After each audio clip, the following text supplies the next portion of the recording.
Once upon a time, in the world of Hallownest, there was a kind and loving god named Radiance. She cared for her people and all the bugs worshipped her in good faith. Under her just rule, Hallownest was full of light and happiness, until one day, a disgusting worm entered their lands and poisoned the poor bugs' minds. He forced them the ability to think so he could enslave them and put them to work. The poor bugs would say, "We don't want this. We want to keep walking around for no reason." But the worm said, "Silence, or you'll see the wrath of my buzzsaws." Yes, this pale monster had created a white hell and even named it the Path of Pain, so you can see how evil he was. The poor bugs had no choice. The tyrant forced them into submission. Even the faithful moths were compelled to turn their backs on their god.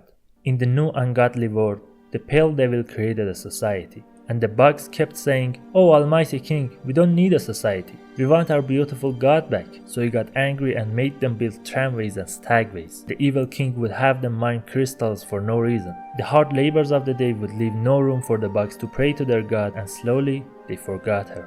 But fear not, because goodness will not die. Even though the bugs had turned their back on her, the kind and compassionate Radiance still loved her subjects. She couldn't defeat the monster and end the agony by herself, so she decided to at least ease the pain that the bugs would endure. As they would come back home to sleep after a long day of hard labor, the heartbroken god would make sure they had calm and beautiful dreams so their exhaustion would disappear and their wounds would get healed. What a generous being. Soon, everyone started dreaming and saw how kind she was and how wrong they did her. So they started believing again and repented for their sins. As a heavenly gift, Radiance spread out her lovely warm odor that would make beautiful orange bubbles. The little bugs bowed to their god for this gift, and thus it was named Inflection. Faith rekindled in their hearts, and soon the revolt began. The oppressed bugs couldn't take it no more.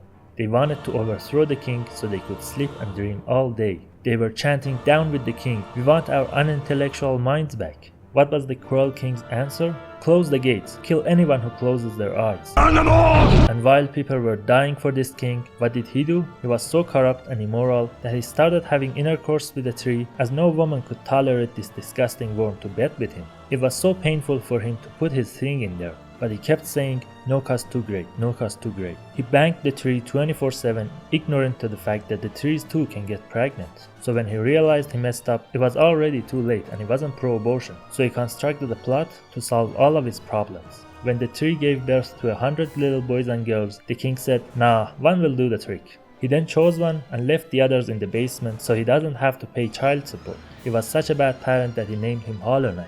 For years and years, the poor kid would ask, "Dad, why didn't you choose a normal name for me, like Jack or Alex? I could have been an Alex." He took the kid back to hell and raised him to fight with Radiance. But God's love was boundless and inclusive, and it didn't take long for our young Hollow Knight to find the right path, to discover faith in his heart.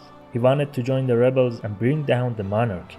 The evil king failed once again. That's why the bugs made a statue of their fam, HK, so he'll always be remembered as the one who took the right path of God. When Worm realized his son was a strong believer, he locked him in a cage and hired 3 babysitters to sing lullabies for him, so he could dream all day and wouldn't try to come out of the cage. And Radiance was like, "Bitch, I thought you hated dreams." The king was tired of banging a tree, so he seduced one of the babysitters and made her pregnant too. In the middle of all this banging and smashing, the God-fearing bugs assaulted and overthrew the king while he hid in his palace and died like a bug. A beautiful dog.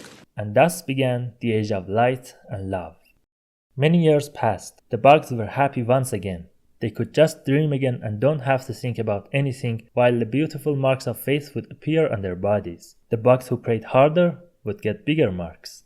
The beautiful orange color had spread throughout Hallownest, and although locked in a cage, Hollow Knight kept worshipping his true god. But alas, all good things must come to an end. In the dark, dark corners of the kid's basement, a knight, not so hollow, found his way out and came looking for his brother. He started slaying all the poor bugs just because they had different beliefs, and he found this as the final solution. He then went on and killed the babysitters and woke up poor Hollow Knight from a beautiful dream. The sibling rivalry had got him so good, and he wanted to kill his poor brother. Even though Hollow Knight kept trying to stop him, he couldn't. When Hollow Knight died, Radiance was heartbroken and decided to leave this godforsaken place for good. And with that, all the poor bugs were condemned to live in darkness forever. With that, the light died out and dreams were no more.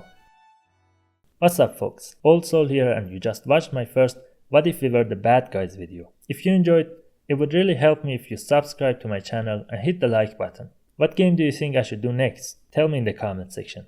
Thank you, and as always, be safe, friend. Don't you dare go hollow.